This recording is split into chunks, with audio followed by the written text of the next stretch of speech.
ونستغفره ونؤمن به ونتوكل عليه ونعوذ بالله من شرور أنفسنا ومن سيئات أعمالنا من يهده الله فلا مضل له ومن يضلل فلا هادي له وأشهد أن لا إله إلا الله وأشهد أن محمدا عبده ورسوله أرسله بالحق بشيرا ونذيرا يا أيها الناس اتقوا ربكم الذي خلقكم من نفس واحدة وخلق منها زوجها وبث منهما رجالا كثيرا ونساء واتقوا الله الذي تساءلون به والأرحام إن الله كان عليكم رقيبا يا أيها الذين آمنوا اتقوا الله حق تقاته ولا تموتن إلا وأنتم مسلمون يا أيها الذين آمنوا اتقوا الله وقولوا قولا سديدا يصلح لكم أعمالكم ويغفر لكم ذنوبكم ومن يطع الله ورسوله فقد فاز فوزا عظيما أما بعد فإن خير الحديث كتاب الله وخير الهدي هدي محمد صلى الله عليه وسلم وشر الأمور محدثاتها وكل محدثة بدعة وكل بدعة ضلالة وكل ضلالة في النار أعوذ بالله من الشيطان الرجيم بسم الله الرحمن الرحيم فمن زحزح عن النار وأدخل الجنة فقد فاز وما الحياة الدنيا إلا متاع الغرور اللهم قال رب اشرح لي صدري ويسر لي أمري واحلل عقدة من لساني يفقهوا قولي سبحانك لا علم لنا إلا ما علمتنا إنك أنت العليم الحكيم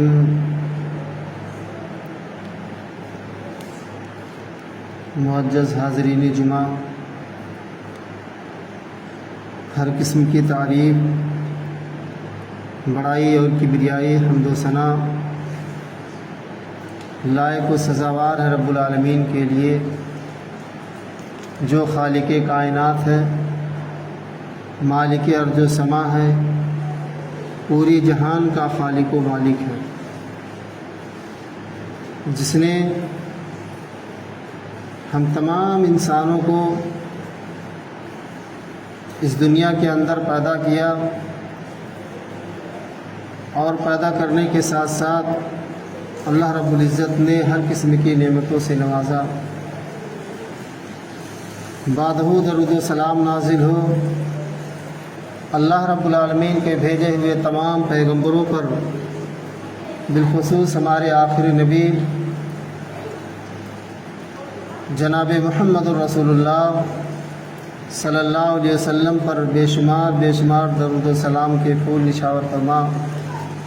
اللہم صلی وسلم وبارک علیہ۔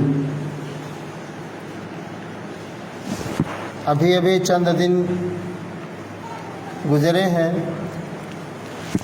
کہ ہم نے اللہ رب العالمین کے راستے میں اللہ تبارک و تعالیٰ کو خوش کرنے کے لیے، اللہ کی چاہت اور اس کی رضامندی کے لیے ہم نے رب کی بارگاہ میں اپنی طاقت و استطاعت کے مطابق جانور اللہ کے راستے میں پیش کیے ہیں۔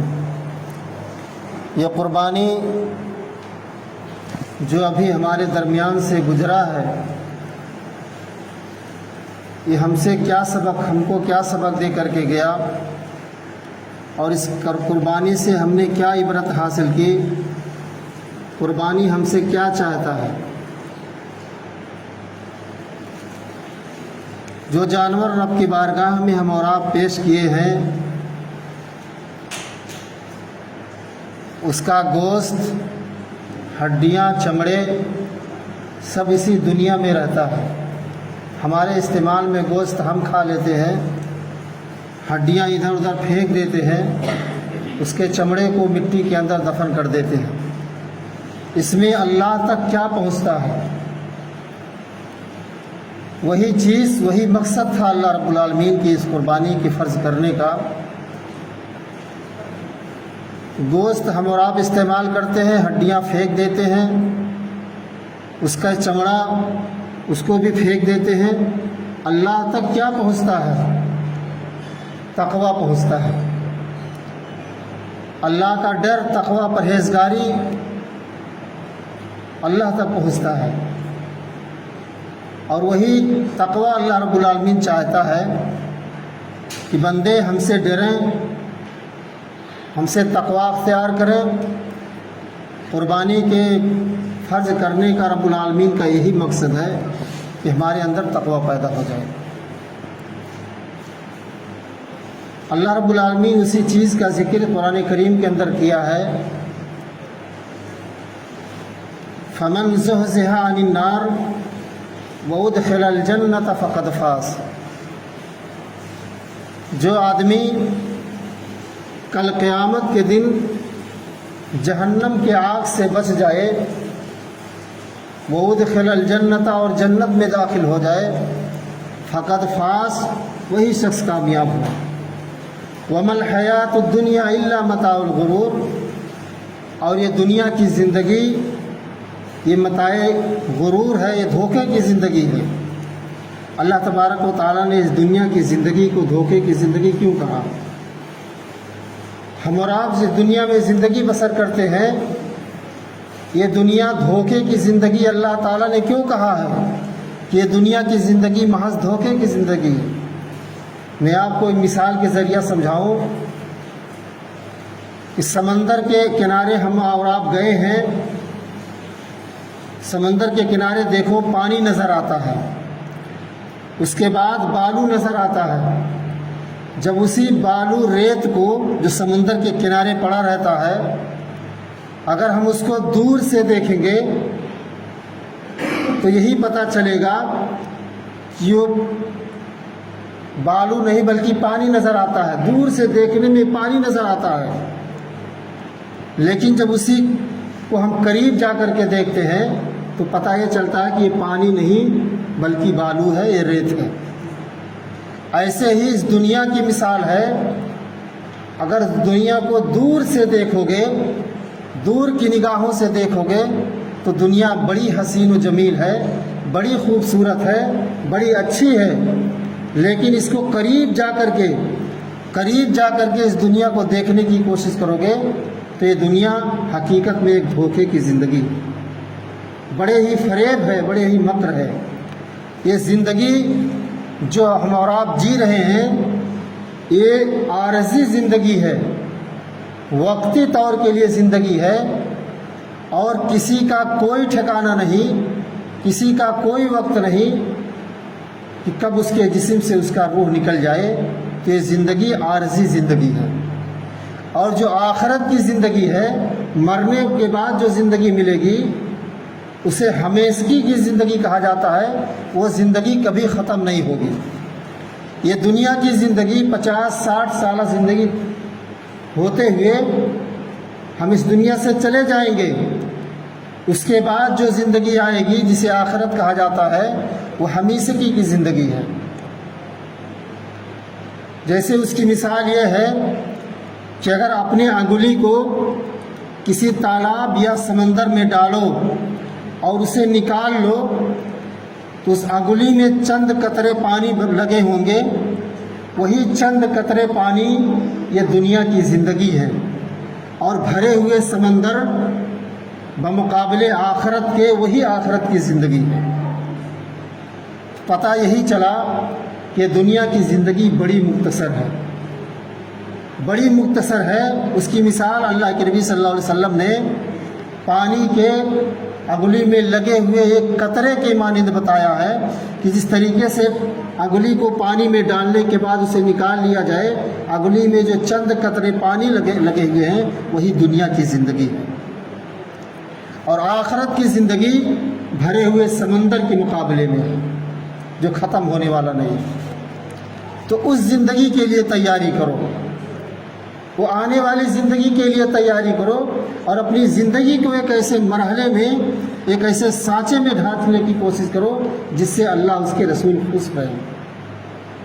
اللہ کے نبی صلی اللہ علیہ وسلم نے اس دنیا میں جی نہیں لگایا۔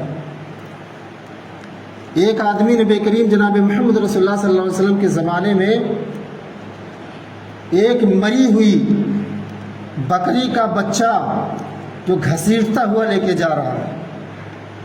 اللہ کے نبی صلی اللہ علیہ وسلم نے اس مرے ہوئے بچے کو دیکھا، صحابہ سے پوچھا کہ اس مرے ہوئے بچے کو کون خریدے گا؟ صحابہ نے کہا اللہ کے نبی یہ تو مر چکا ہے، نہ ہم اس کا گوشت کھا سکتے ہیں، نہ اس کا چمڑا استعمال کر سکتے ہیں، یہ ہمارے کام کا نہیں ہے۔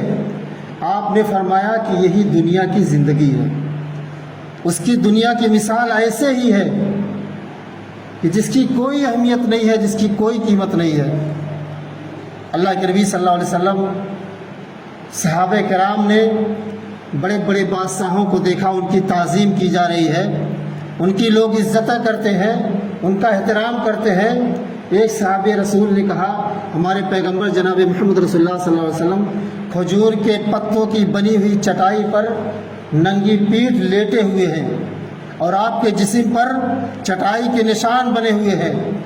صحابہ نے کہا اللہ کے نبی ہم نے دیکھا دوسرے قوم والوں کے جو رئیس ہیں، جو سردار ہیں، وہ اپنے مالک کی بڑی عزت کرتے ہیں، بڑا احترام کرتے ہیں۔ اے اللہ کے نبی صلی اللہ علیہ وسلم لو اتخذنا لک غطاء یا رسول اللہ، اے اللہ کے نبی صلی اللہ علیہ وسلم کیا ہم آپ کے لیے نرم گرم بستر کا انتظام نہ کر دیں، ایک بہترین بچھونے کا انتظام نہ کریں؟ آپ کھجور کے بنے ہوئے پتے کی چٹائی پر آپ لیٹتے ہیں، کیا آپ کے لیے ہم بستر کا انتظام نہ کر دیں؟ اللہ کے نبی صلی اللہ علیہ وسلم فرمایا کہ میرے لیے نرم گرم بستر کا انتظام نہ کرو، میں تو دنیا میں ایک مسافر کے مانند ہوں۔ کسی طریقے سے ایک مسافر سفر کرتا ہے، تھوڑی دیر کسی درخت کے نیچے آرام کرنے کے لیے بیٹھ جاتا ہے، پھر راستہ چلنے لگتا ہے۔ میری مثال اور اس دنیا کی مثال اس مسافر کی طرح ہے جو چند منٹ تک کسی درخت کے نیچے بیٹھ کر کے آرام کرتا ہے۔ یہی دنیا کی مثال ہے۔ ہم اور آپ ایک مسافر خانے میں جمع ہیں اور اس دنیا میں سفر کر رہے ہیں، اپنی ایک ایک پل، ایک ایک منٹ، ایک ایک سیکنڈ کی زندگی اسی دنیا میں سفر کر رہے ہیں۔ اس ناطے اللہ اپنے دل کے اندر فکر آخرت پیدا کرو، اللہ کا خوف اپنے دل کے اندر پیدا کرو، اور یہ ڈر اپنے دل کے اندر پیدا ہونی چاہیے کہ ہمیں اور آپ کو ایک دنیا چھوڑ دینی ہے اور اللہ رب العالمین کے ہاں حاضر ہونا ہے، اپنے کیے ہوئے عملوں کا اللہ رب العالمین کے ہاں حساب دینا ہے۔ اپنے دل کے اندر فکر آخرت پیدا کرو۔ اللہ کے نبی جناب محمد رسول اللہ صلی اللہ علیہ وسلم خطبہ دے رہے تھے مسجد کے اندر، اسی مسجد کے اندر ایک کالا کلوٹا ضمیر حبشی جو چادر اوڑھ کر کے، رومال اوڑھ کر کے جناب محمد رسول اللہ صلی اللہ علیہ وسلم کا خطبہ سن رہا تھا، اور اللہ کے نبی صلی اللہ علیہ وسلم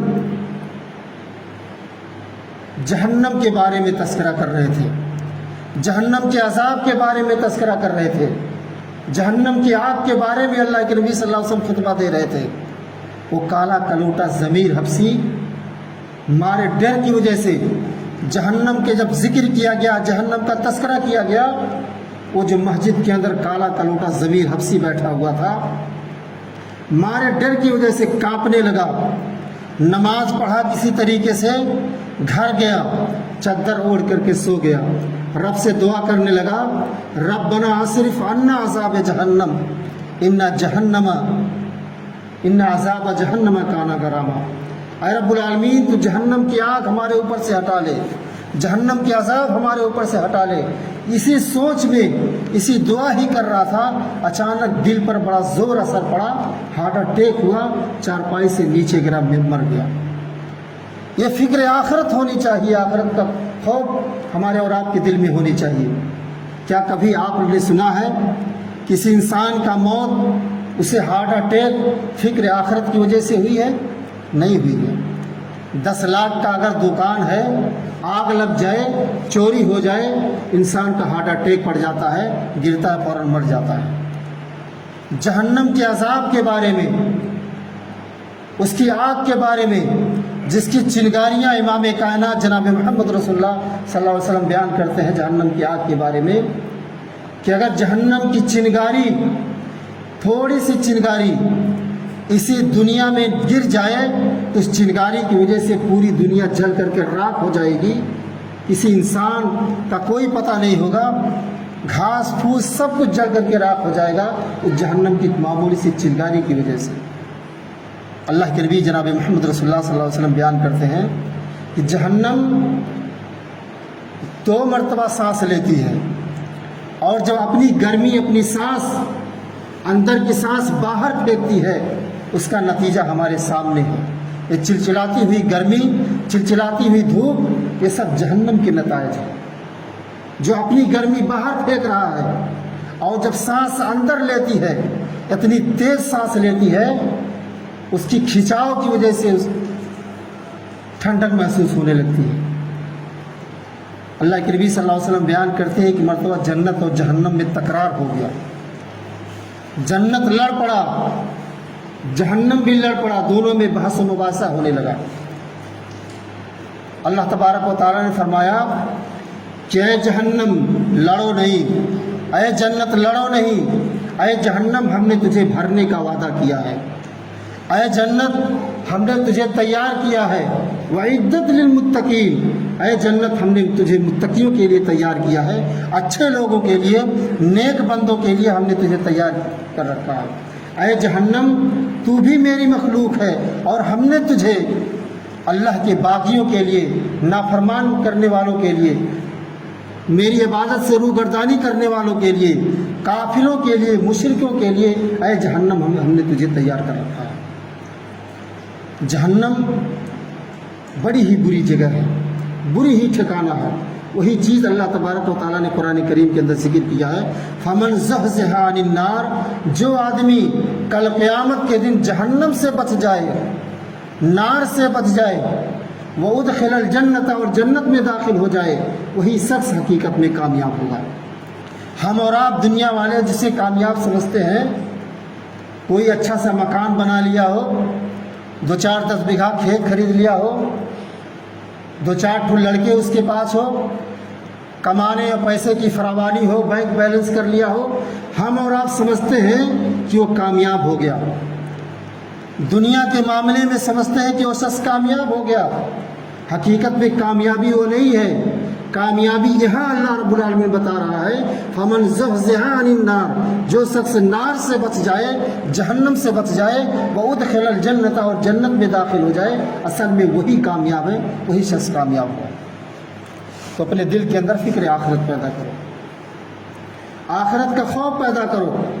اللہ کے نبی جناب محمد رسول اللہ صلی اللہ علیہ وسلم نے ایک ایک خاندان کا نام لے کر کے جہنم کی آگ سے بچانے کی تلقین کی ہے۔ اے کعب بن لوئی کے خاندان والوں، اپنے آپ کو جہنم کی آگ سے بچاؤ۔ اے بنی مطلب کے خاندان کے لوگوں، اپنے آپ کو جہنم سے بچانے کی فکر کر لو۔ اے کعب بن لوئی کے خاندان والوں، اے مرہ بن کعب کے خاندان والوں، ایک ایک خاندان کا نام لے کر کے اللہ کے نبی صلی اللہ علیہ وسلم نے انہیں جہنم سے بچانے کی فکر کی ہے۔ گویا کہ آپ نے اپنی بیٹی حضرت فاطمہ کو بھی تنبیہ کیا، اے میری بیٹی فاطمہ، دنیا کے اندر جو کچھ بھی تم مجھ سے مانگنا چاہتی ہے، تیرا باپ دینے کے لیے تیار ہے۔ دنیا میں جو کچھ بھی مانگنا چاہتی ہے، ہم دینے کے لیے تیار ہیں۔ کل قیامت کے دن تیرا باپ تجھ کو جہنم کی آگ سے نہیں بچا سکے گا۔ وہ ایسا منظر ہوگا میرے دوست بزرگوں، قیامت کے دن ایسا ڈینجر اور خطرناک دن ہوگا، یہ سورج جو 9 کروڑ 30 لاکھ میل کی دوری پر ہے، جس کی گرمی، جس کی شدت 7000 ڈگری بیک وقت گرمی پھینکتا ہے، اتنی دوری پر ہونے کے باوجود بھی جس کی گرمی، جس کی شدت ہم برداشت نہیں کر پاتے ہیں۔ تھوڑا سا دھوپ میں کھڑا ہونے کے بعد نتیجہ سامنے یہی آتا ہے، جسم سے پسینہ جار و کتار نکلنے لگتا ہے اور ہم کسی سائے میں بھاگنے کی کوشش کرتے ہیں۔ قیامت کے دن میدان محشر کا کیا عالم ہوگا جب 1 میل کے فاصلے پر ہوگا، 1 میل کے فاصلے پر، کہ اگر آدمی ہاتھ